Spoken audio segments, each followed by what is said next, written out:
Okay, once you get this Okaair Detoxifier, you will find this ozone ceramic plate which is separated from the machine. Alright, this is a void from this plate from being broken. So you need to unscrew what we call the thumb screw. I already unscrewed three of them.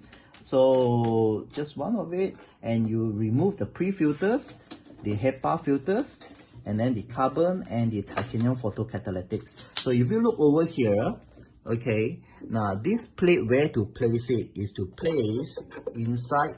There's this socket over here, and push it all the way. You can see the arrow now. Make sure the arrow is here. Put it, okay, gently, and push it all the way. So you will see there's a lock sound.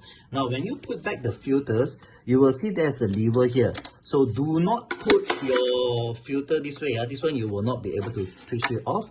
On, you have to push this lever. This is a safety lever here. 1, 2, 3, and 4. Then you just need to screw it back, and the machine is ready to work. Okay.